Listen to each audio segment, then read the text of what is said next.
In the name of freedom, dignity, and the unyielding spirit of our people, I speak to the world today not just as the president of Burkina Faso, but as a son of Africa, a soldier of justice, and a brother to those who resist oppression. What we are witnessing today is not merely a regional conflict. It is not simply a matter of military strategy or diplomatic disagreement. It is a reckoning. A reckoning with the forces that have, for too long, imposed their will on nations through the brute machinery of imperialism, through financial subjugation, and through the manipulation of international norms that were never designed to protect the weak, but to preserve the dominance of the strong. Iran now finds itself on the front lines of this resistance, and I will be clear, unequivocally clear, Burkina Faso stands with Iran. I have not come to this position lightly. I have looked at the truth. I have seen through the smoke screens. I have listened not to the filtered broadcasts of foreign powers, but to the cries of children under rubble, to the defiance of mothers who bury their sons with tears and pride, and to the roar of a nation that refuses to bow. Iran is not alone, and today I announce to the world that we are not afraid to stand with the righteous, not in silence, not in ambiguity, but with action. Yes, we have sent support.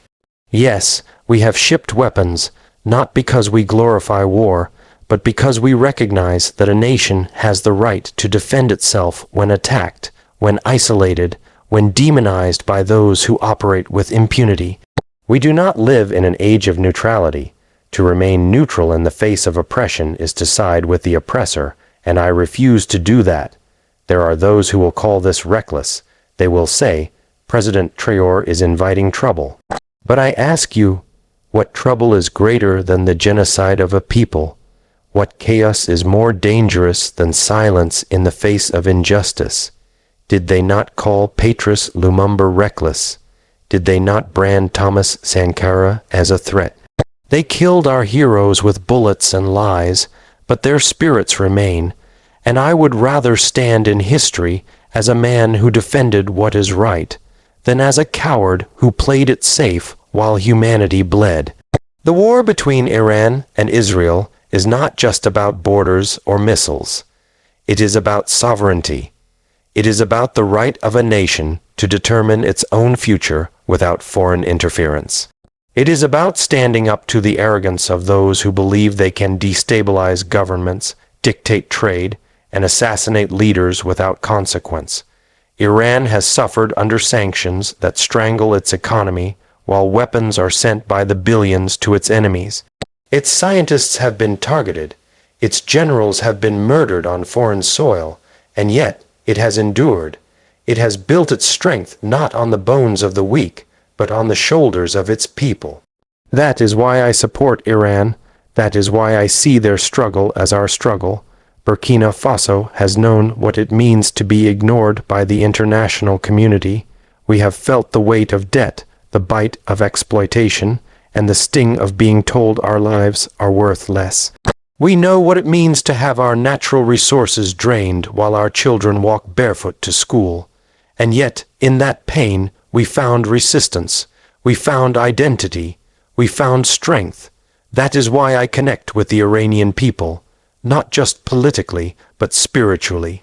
Because they too have chosen to resist. We live in a time when Western powers preach peace while funding war. They speak of democracy while backing dictators. They condemn terrorism, yet arm those who kill indiscriminately. The hypocrisy is so blatant, it no longer shocks us, and so we must stop seeking approval from institutions that were never built for us.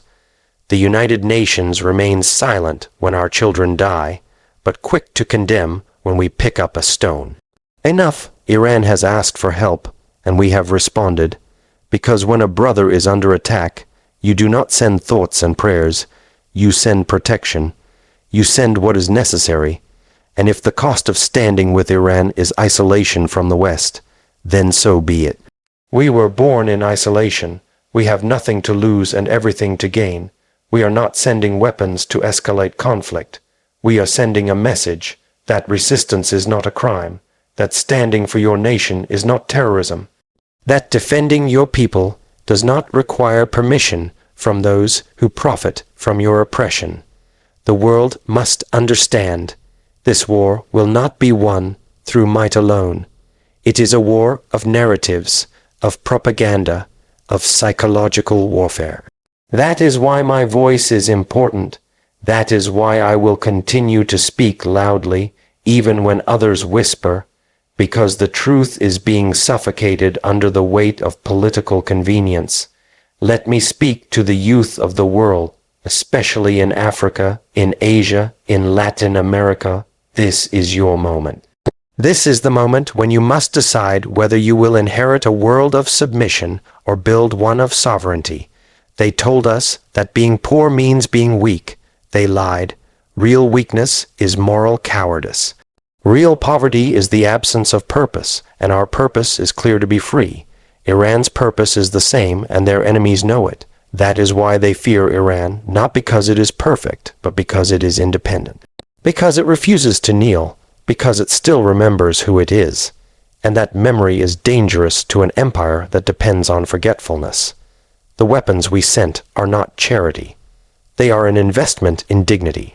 They are a declaration that black nations, Muslim nations, poor nations can no longer be bullied. They are a promise that we will not sit on the sidelines while the world burns. I will not apologize for defending the right of a people to exist. I will not be silent while bombs fall on cities and the world calls it self-defense. If Iran falls, we all fall. If Iran rises, we all rise. That is what solidarity means. It is not a slogan. It is a sacrifice. And I am willing to make it. Already, I have received calls from diplomats and ambassadors warning me. They say, Ibrahim, reconsider your position. Think of the consequences. But I have thought, and I have decided that the only consequence I fear is the judgment of my people and of history. Let it be known, we did not run from this fight. We did not hide behind protocols while the innocent died. We stood firm. The global South must rise, not in hatred, but in unity. Iran is not the beginning or the end. It is a chapter in a larger story, a story that includes Venezuela, Palestine, Mali, Syria, Libya, Congo, a story of broken promises, stolen wealth, and unshakable hope. Our weapons will not destroy peace. They will protect it. Our voices will not provoke war. They will expose it, and our courage will not invite retaliation. It will inspire revolution. I say this to Israel, not out of hatred, but truth. You are not above justice. You are not untouchable. You have turned suffering into supremacy. You have traded victimhood for vengeance. And while you may possess power today, power does not last forever. The oppressed remember. The children you bomb will grow up, and the world is waking up. And to Iran, I say this, we see you, we respect you, we stand with you. Do not lose hope. Your resistance is not in vain. Your sacrifices are not forgotten. You are not alone. To my fellow African leaders, I urge you do not let fear silence you.